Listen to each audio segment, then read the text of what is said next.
ನೋಡಿ, ಯಾರೂ ಕಾನೂನಿಗಿಂತ ದೊಡ್ಡವರಿಲ್ಲ. ಎಲ್ಲರೂ ಈ ನೆಲದ ಕಾನೂನನ್ನು ನಾವು ಗೌರವಿಸಲೇಬೇಕಾಗ್ತದೆ. ಅನುಷ್ಠಾನ ಮಾಡುವಂಥ ಕೆಲಸ ನಮ್ದಿದೆ. ಅದನ್ನು ಜಾರಿ ಮಾಡುವಂಥ ಕೆಲಸ ಮಾತ್ರ ಮಾಡ್ತಾ ಇದ್ದೇವೆ. ಅದಕ್ಕೆ ಯಾವುದೇ ಬೇರೆ ರೀತಿಯ ಆಲೋಚನೆ ಮಾಡುವಂಥದ್ದು ಅವಶ್ಯಕತೆ ಇಲ್ಲ.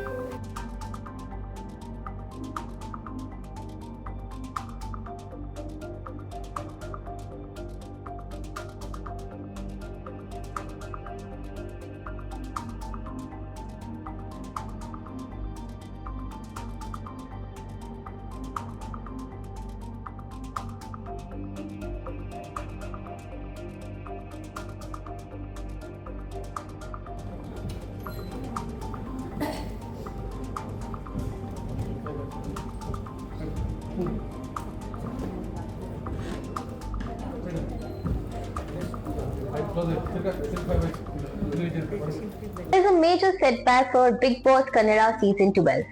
The Karnataka State Pollution Control Board has ordered the closure of the show's set near Bengaluru for violating environmental rules.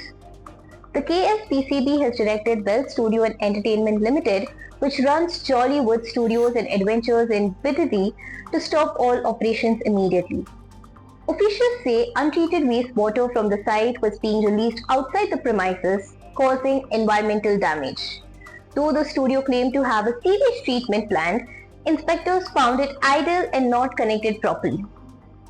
The team also failed to follow basic waste management practices. Inspectors found plastic, paper waste and other garbage dumped without segregation.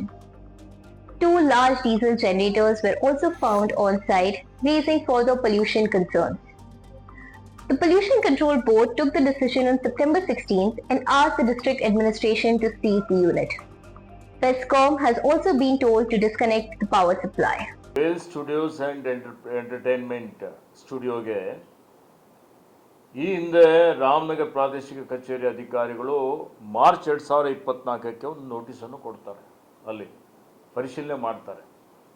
ಅವರು water ಆ್ಯಕ್ಟಲ್ಲಿ, air ಆ್ಯಕ್ಟಲ್ಲಿ ಏನು ಪರವಾನಗಿ ತೆಗೆದುಕೊಳ್ಳಬೇಕಾಗಿತ್ತು, ಯಾವುದೇ ರೀತಿಯ ಪರವಾನಗಿ ಅವರು ತೆಗೆದುಕೊಂಡಿಲ್ಲ ಅಂತೇಳಿ ನನಗೆ ಮಾಹಿತಿ ಬಂದಿದೆ. ಯಾಕೆಂದರೆ ಈ ವಿಷಯ ಇವತ್ತು ಬೆಳಗ್ಗೆ ನಾನು ಮಾಧ್ಯಮದ ವರದಿ ಅಂದರೆ ಮಾಧ್ಯಮದಲ್ಲಿ ನಾನು ನೋಡಿದ ಮೇಲೆ ನಮ್ಮ ಮೆಂಬರ್ ಸೆಕ್ರೆಟರಿ ಇಲ್ಲೇ ಇದ್ದಾರೆ, ಕರೆಸಿದ್ದೆ ನಾನು ಏನಾಗಿದೆ ಅಂತೇಳಿ ಅವರಿಂದ ಮಾಹಿತಿ ಪಡೆದುಕೊಳ್ಳಬೇಕು ಅಂತ. ನನಗೆ ಅವರು ಮಾಹಿತಿ ಕೊಟ್ಟ ಪ್ರಕಾರ ಈಗ ಬೆಳಿಗ್ಗೆ ಅವರು ಪರವಾನಗಿನೂ ತೆಗೆದುಕೊಂಡಿಲ್ಲ, ಅರ್ಜಿನೂ ಹಾಕಿಲ್ಲ, ಪದೇ ಅವರಿಗೆ ಹೋಗಿ ಪರಿಶೀಲನೆ ಮಾಡಿ ನೋಟಿಸ್ ಕೊಟ್ಟರು. ಅವರು ಅಮ್ಯೂಸ್ಮೆಂಟ್ ಪಾರ್ಕ್ ಇರ್ಬೋದು, ಆ ಆ್ಯಕ್ಟಿವಿಟಿ ಹಾಗೆ ಮುಂದುವರಿಸ್ಕೊಂಡು ಹೋಗ್ತಾ ಇದ್ದಾರೆ. ಇದು ಸರ್ವೋಚ್ಚ ನ್ಯಾಯಾಲಯದ ತೀರ್ಪಿನ ಉಲ್ಲಂಘನೆ ಆಗ್ತದೆ. ಇವತ್ತು NGT ತೀರ್ಪಿನ ಉಲ್ಲಂಘನೂ ಆಗ್ತದೆ. ಅದಕ್ಕೆ ಯಾವುದೂ ಕಂಪ್ಲೈ ಮಾಡಿಲ್ಲ ಅಂತೇಳಿ ಹೇಳಿ ಅವರಿಗೆ ಕ್ಲೋಸರ್ ನೋಟಿಸನ್ನು ಕೊಟ್ಟಿದ್ದಾರೆ. ಕಾನೂನು ರೀತಿಯ ಕ್ರಮ ಆಗ್ತದೆ. ನೋಡಿ, ಯಾರೂ ಕಾನೂನಿಗಿಂತ ದೊಡ್ಡವರಿಲ್ಲ. ಎಲ್ಲರೂ ಈ ನೆಲದ ಕಾನೂನನ್ನು ನಾವು ಗೌರವಿಸಲೇಬೇಕಾಗ್ತದೆ. ಅನುಷ್ಠಾನ ಮಾಡುವಂಥ ಕೆಲಸ ನಮ್ದಿದೆ. ಅದನ್ನು ಜಾರಿ ಮಾಡುವಂಥ ಕೆಲಸ ಮಾತ್ರ ಮಾಡ್ತಾ ಇದ್ದೇವೆ. ಅದಕ್ಕೆ ಯಾವುದೇ ಬೇರೆ ರೀತಿಯ ಆಲೋಚನೆ ಮಾಡುವಂಥದ್ದು ಅವಶ್ಯಕತೆ ಇಲ್ಲ. ಅದ್ರ ಬಗ್ಗೆ ನನಗೆ ಮಾಹಿತಿ ಇಲ್ಲ. ನಮ್ಮ ಮೆಂಬರ್ ಸೆಕ್ರೆಟರಿ ಅವರು ಅಲ್ಲಿ ಸಂಬಂಧಪಟ್ಟಂಥ ಏನು ಅಧಿಕಾರಿಗಳಿದ್ದಾರೆ ಅದ್ರ ಬಗ್ಗೆ ಅವರು ಪರಿಶೀಲನೆ ಮಾಡ್ತಾರೆ.